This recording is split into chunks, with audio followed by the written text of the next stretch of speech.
Hello दोस्तों, एक बार फिर से मैं अपने YouTube चैनल पे आपका स्वागत करता हूं। और देखिए आज दिन कितना खुला हुआ है। फिर मैंने सोचा लाइए आपके लिए फिर से एक वीडियो बनाई जाए और ब्लॉगिंग की जाए। तो हम निकल चुके हैं। आपको बताना चाहेंगे कि इस टाइम जो है मौसम हमारे यहाँ का खुल चुका है और हम लोग भी निकल चुके हैं काम पे। हम ये चाहते हैं कि आप हमारे चैनल को देखिए, लाइक कीजिए, सब्सक्राइब कीजिए और ज़्यादा से ज़्यादा पसंद कीजिए। किसी ने दोस्तों सही कहा है, तारीख कैलेंडर पे तारीख रोज बदल जाती है, लेकिन एक समय ऐसा आता है कि कैलेंडर ही बदल जाता है। तो बस हम यही चाहेंगे अपने चैनल के माध्यम से और आपको दिखाना चाहेंगे, बताना चाहेंगे। तो आइए हमारे साथ बने रहिए और हमारे ब्लॉगिंग में हमारा साथ दीजिए। Okay guys, good luck. निकल चुका हूँ मोटो ब्लॉगिंग के लिए। तो देखिए अब हम लोग यहाँ से निकल चुके हैं। ये हम जो है गोमती नगर की साइड पे जा रहे हैं और देखिए यहाँ पे जो है किस तरह से मतलब यहाँ का जो व्यू है, यहाँ का नज़ारा है, वो भी हम आपको दिखाएंगे और आपको बताएंगे। और साथ में अपने ब्लॉगिंग में हम जैसे कि करते हैं, साथ में आपको कहानी भी सुनाते हुए चलते हैं। तो आइए हम आपको एक नई कहानी के साथ में लेके चलते हैं। तो कहानी इस तरह से है कि एक राजा हुआ करता था। वो अपने देश में बड़ा संपन्न था और बहुत ही खुशहाल उसका नगर था। लेकिन राजा के मन में कहीं ना कहीं एक चिंता थी। वो हमेशा जो है उदास रहता था और उसका उदासी का कारण यह था कि उसके जीवन में शांति नहीं थी, यानी वो अपनी शांति की खोज में रहता था।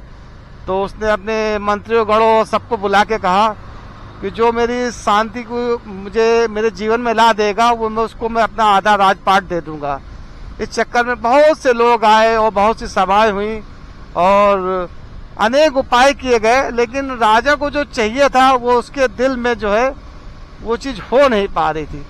तो लोग बड़े चिंता में थे कि हमारा राज्य तो इतना संपन्न है, लेकिन हमारा राजा बेचारा इस तरह से उदास है और उनके जीवन की खुशहाली कैसे लाई जाए।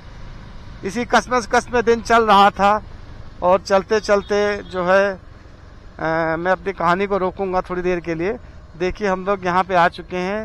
ये फन रिपब्लिक मॉल के पास हैं।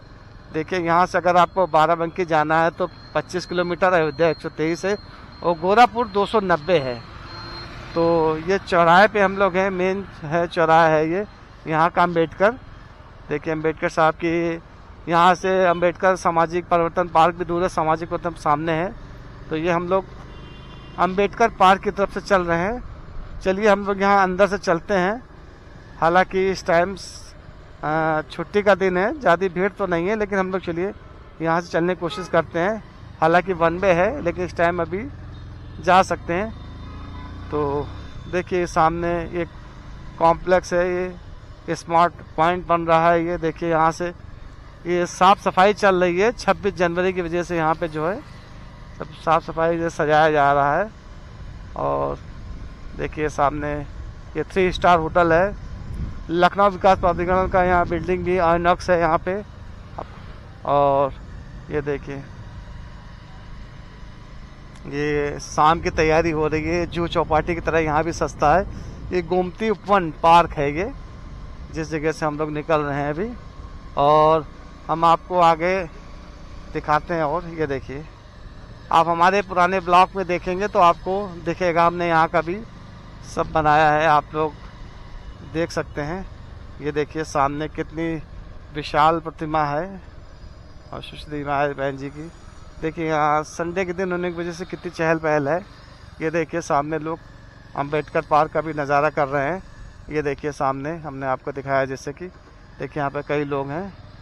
ये देखिए अब हम लोग यहाँ से चल रहे हैं। यहाँ कई मूवी की शूटिंग हो चुकी है, कई पिक्चरों की भी, और यहाँ जगह शॉट लिया जाता है। देखिए ये सामने सामाजिक परिवर्तन जो है पार्क प्रतीक स्थल है।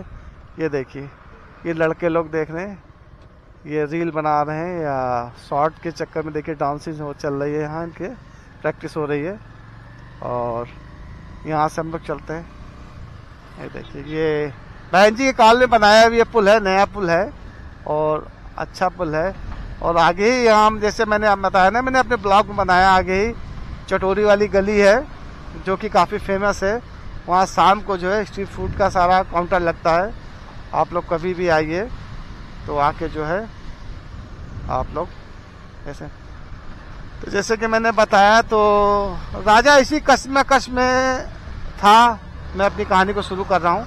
राजा इसी कश्मकश में लेटा हुआ था। रात में उसको नींद नहीं आ रही थी, तो रात काफ़ी हो चुकी थी। तो धीरे धीरे राजा ने सोचा कि अब मुझे नींद तो आ नहीं रही है। वो अपने महल से निकला और निकल के बिना किसी को बताए चुप्पे से बाहर निकल आया और निकल के वो जो है वहाँ से जो है वो अपने महल से चल दिया। धीरे धीरे चल रहा था। चलते चलते ये देखिए यहाँ पे कितनी भीड़ है। I love you Lucknow. देखिए यहाँ पे कई लोग मोबाइल से शॉट बना रहे हैं, किस तरह से बना रहे हैं आप देख सकते हैं यहाँ पे कितनी भीड़ है। ये भी यहाँ शाम को आएंगे तो भीड़ और बढ़ जाएगी। और ये भी एक अच्छा मेल है यहाँ से छोटे गली। अब यहाँ से हम निकलते हैं सीधे। तो किसी कश्मकश में था, तो चलते चलते वो काफ़ी दूर निकल चुका था अपने बंगले से, अपने महल से। और दूर जाके एक समुद्र का किनारा था, वहाँ जाके वो बैठ गया। सोचने लगा और ऊपर वाले को याद करते कहने लगा, प्रभु मेरे जीवन में शांति कब आएगी, मुझे शांति कब मिलेगी। मेरे पास सब कुछ है, धन है, वैभव है, राज सुख है, सब कुछ है, लेकिन कहीं ना कहीं एक कोना ऐसा है शांति का जो मुझे नहीं मिल रहा है। मुझे उसकी तलाश है। इसी कश्मकश में करते करते सुबह के 4 बज चुके थे। राजा उसी जगह बैठा था। उसने सोचा अब तो सुबह होने वाली है, मुझे महल वापस जाना पड़ेगा वरना लोग मुझे ढूंढेंगे। तो जैसे ही राजा चला तो थोड़ी दूर पे चला था तो एक झोपड़ी से खूब जोर जोर से रोने की आवाज़ आ रही थी। राजा ने सोचा ऐसी आवाज़ किस तरह की है। वो उस झोपड़ी के पास रुका तो देखा अंदर एक जो है लेडी जोर जोर से रो रही है, खूब जोर जोर से रो रही है और उसके सामने उसका बच्चा लेटा हुआ है और खूब दहाड़ मार मार के रो रही है। तो उसने कहा, राजा ने सोचा पहले खटखटाया, फिर भी उस लेडीज ने उसकी आवाज़ नहीं सुनी और जोर जोर से वो रोने लगी। फिर राजा ने हिम्मत बांध के उसके अंदर झोपड़ी के गया और उस लेडी से बोला, उस महिला से बोला, हे तुम इतना क्यों रो रही हो, इतना चिल्ला चला के। राजा ने उस औरत से कहा। तो औरत ने कहा कि मेरा बच्चा बहुत बीमार है, इसलिए मैं इतनी जोर जोर से रो रही हूँ। तो राजा ने कहा तुम्हारा बच्चा जब बीमार है तो रोने की जगह तुम इसको अस्पताल में किसी वैद्य को दिखाओ। तो वो जो औरत बोली कि मेरे पास इतने पैसे नहीं है कि मैं इसका इलाज करा सकूं, इसलिए मैं रो रही हूँ। तो राजा ने कहा इस रोने से तो इस बच्चे का तो हल होगा, इलाज तो होगा नहीं, आखिर रोने से तुम्हें क्या मिलेगा। तो उस औरत ने कहा कि मुझे एक महात्मा मेरे पास आए थे, वो कल मेरे घर पे आए थे, मेरी कुटिया पे। मैंने उनसे अपना सारा हाल बताया तो महात्मा जी ने कहा कि बेटी चिंता मत कर, इसका इलाज होगा, लेकिन उसके लिए तुझे जो है खूब जोर जोर से रोना पड़ेगा और तब इस बच्चे का इलाज हो जाएगा। तो उसने कहा महात्मा जी ये कौन सी बात हुई कि मैं रोऊंगा मेरे बच्चे का इलाज हो जाएगा। नहीं तू ऐसा करके देखना। तो इसीलिए मैं इतने जोर जोर से रो रही हूँ कि कोई ना कोई जो महात्मा जी ने जो बात कही है मेरे जीवन में बात सच होती है कि नहीं, इसलिए मैं चिल्ला चिल्ला के फूट फूट के रो रही हूँ। तो राजा ने कुछ सोचा, उसने कहा ठीक है तू चिंता ना कर, मैं तेरे बेटे का इलाज मैं करवाऊंगा।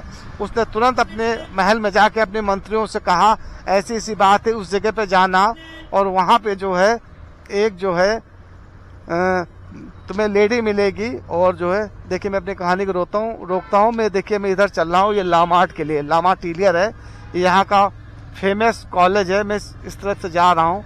ये काफ़ी लखनऊ का माना जाना कॉलेज है और यहाँ पे जो है बड़े बड़े नेता नगरियों के और बड़े बहुत मंत्रियों के बेटे पढ़ते हैं और यहाँ पे एडमिशन भी जल्दी जल्दी होता नहीं है।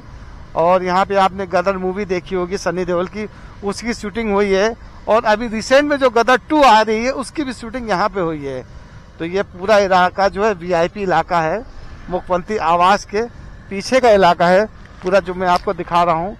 और यहाँ पे जो है ये देखिए पूरा कितना हरा भरा क्षेत्र है, ये कैंपस है यहाँ और यहाँ हमेशा वीआईपी मूवमेंट रहता है। तो यहाँ पे भारी गाड़ियों का आना मना है। यही जो है अपनी व्हीकल या कोई प्राइवेट व्हीकल आ सकता है, कॉमर्शियल इधर अलाउ नहीं है।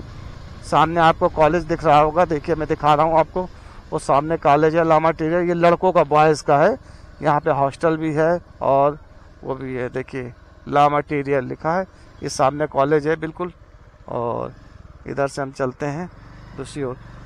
तो मैं अपनी कहानी को रिस्टार्ट करता हूँ। तो मंत्रीगण उनके सब आए और उस बच्चे को उन्होंने अस्पताल में पहुंचाया इलाज करने के लिए। और वो जब बच्चा ठीक हो गया तो राजा फिर उसी की कुटिया में पहुंचा और बोलने लगा बेटी उस औरत से कि ठीक है, तुम्हारा बेटा बिल्कुल ठीक हो गया, अब तुम्हें चिंता की कोई बात नहीं। तो उस महिला ने कहा, मेरे जो महात्मा ने जो बात कही थी मेरे जीवन में बात सही हो गई। उन्होंने कहा था कि तुम्हारे यहाँ पे जो है कोई ना कोई जो दूत आएगा वही तुम्हारे बच्चों का इलाज कराएगा और उसके लिए तुम्हारी सारी व्यवस्था करेगा। लेकिन मुझे उस महात्मा की बात पर विश्वास नहीं हुआ, लेकिन मुझे आपको देख के ऐसा लग रहा है कि वो दूत आप ही हैं मेरे। ये सुन के राजा को इतनी खुशी हुई, अंदर से इतने उत्साह हुआ। उसने उस औरत से कहा कि तुम्हें बेटी, तुम्हें जिस चीज की भी जरूरत है तुम मेरे यहाँ महल पे आना, वो चीज हम तुम्हें देंगे।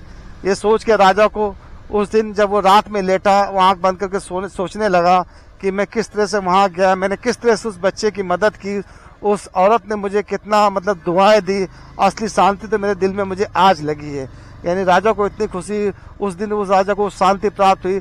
तब से राजा जो है अपने हर मतलब प्रजा में दुख दर्दों का अपने गुपचुप रूप से दान करता था, लोगों का इलाज करवाता था, मुझे शांति। तो यही दोस्तों कहा जाता है ना कि आदमी जो एक दान करता है किसी के सामने, एक जो दान करता है जिसको बोलते गुप्त दान, उससे जो आत्म शांति मिलती है वो कहीं नहीं मिलती है। तो इस कहानी से हमें शिक्षा ये मिलती है कि सदा आप जो है दूसरों की मदद में रहिए, दूसरों की मदद कीजिए और जो है इस तरह से जो है अपना जीवन सफल कीजिए। क्योंकि आज का समय ऐसा है, ये बीमारियां चल रही हैं, ये कोरोना का टाइम है कि आदमी कल रहे ना रहे, लेकिन बस यही है कि आदमी की यादें, आदमी की दुआएं उनके साथ रहती है। तो इसी के साथ मैं अपनी कहानी का जो है एंड करता हूँ और जिस मंजिल में, जिस जगह मैं जा रहा हूँ वहाँ पहुँचने वाला हूँ। बस दोस्तों, बस आपसे मैं यही कहूँगा कि हमारे चैनल को देखते रहिए, लाइक करते रहिए, सब्सक्राइब करते रहिए और ज़्यादा से ज़्यादा वोट कीजिए। अगर कोई कमेंट या कुछ है तो आप हमें बता सकते हैं। ये देखिए मैं इस जगह पहुँच चुका हूँ, सामने से ये ट्रेन निकल रही है और मैं अब फिर से कहूँगा मस्त रहिए, स्वस्थ रहिए, खुश रहिए और दुआओं में हमें याद कीजिए। Okay guys, bye.